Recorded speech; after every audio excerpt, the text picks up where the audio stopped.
Naglabas po ng preliminary injunction ang Pasig RTC sa 85 pesos na minimum wage. Para nga po sa mga manggagawa sa Metro Manila, ibig sabihin hindi na po makakatanggap muna ang mga manggagawa ng unang tranche na 60 pesos po na wage increase na dapat nga po naipatupad po noong Hulyo. Mariin po naman itong kinokondina ng mga grupong ng mga manggagawa gaya po ng sentro. Giit ng grupo, walang karapatan ng hukuman na pigilan nga ang naturang wage increase.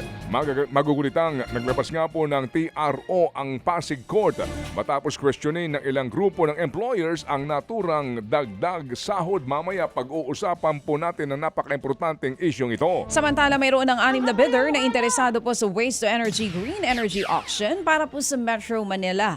Yan ay matapos itaas ng Department of Energy o DOE ang installation target sa 400 megawatts mula po sa dating 230 megawatts lamang. Sa October 13, nakatakda ang mismong auction. Inaasahang makukumpleto ang mga proyekto pagdating po ng taong 2028 at magsisimula ng maghatid ng enerhiya sa taong 2029. Lagpas mo naman daw 6 milyong piso na ang halaga po ng danyos na iniwan ng masamang lagay ng panahon sa ating agrikultura. Sa datos nga po ng DA ay nasa 689 na milyong piso ang pinsala po ng habag at sa mga nagdaang bagyo. Sa sektor ho naman ng agrikultura sa 7 rehiyon, higit po 21,000 magbubukid ang apektado. Bunsod nga po ng pinsala sa 19,000 ektarya ng taniman. Umaabot naman sa 451 milyong piso ang halaga ng pinsala sa bigas.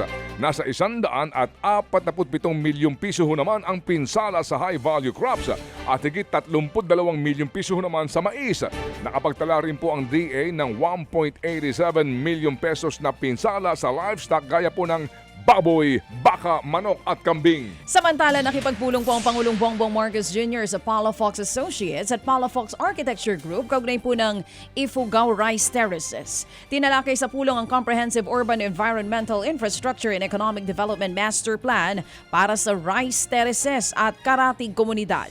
Sa ilalim po ng plano, layo ng grupong isulong ang sustainable development sa lugar para mapalakas na ang turismo habang pinangangalagaan ang lokal na kultura at ang 2,000 taong gulang na pamana ng mga Ifugao. Isusulong po ang pagpapanatili sa kaalaman sa pagsasaka, pagpapalago sa kabuhayan ng mga magbubukid at komunidad at community-based tourism kung saan makikinabang ang mga lokal.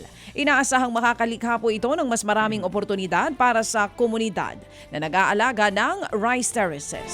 Mabuti po at yan Palafox ang kinukonsulta. Kasi baka ang iyong konsultahin dyan taga-Benguet. Palagyan ng rock netting yan. Wag naman, oo. Kailan nyo iimbestigahan yan, Ginoong Pangulo, yung palpak na mga rock netting na ginugulan po ng bilyong pisong pera ng bayan.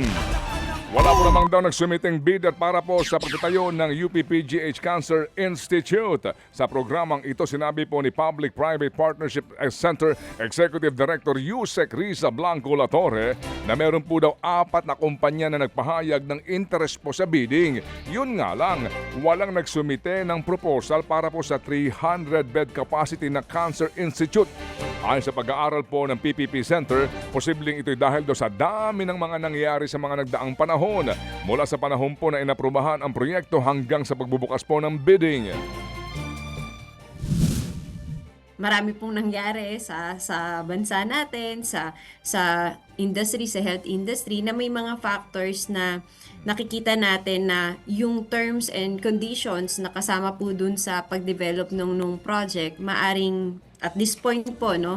Again, this is based on our initial assessment sa PPP Center na maaaring hindi na naging acceptable doon po sa mga private companies na initially nag-express po ng interest. Yan nga po ang tinig ni Undersecretary Riza Blanco Latorre, Executive Director daw po ng PPP Center. Mga kapatid, patuloy po kayong tumutok sa 105.9 True FM para sa totoong balita, impormasyon, music and entertainment. Mag-subscribe sa aming YouTube channel at podcast at sundan nyo kami sa Facebook, Instagram, X at TikTok sa True Network PH. Bisitahin din po ang aming official website, truefm.ph. At panoorin din kami sa True TV Signal, Channel 19. Kami po ang 105.9 True FM. Laging true sa'yo, kapatid.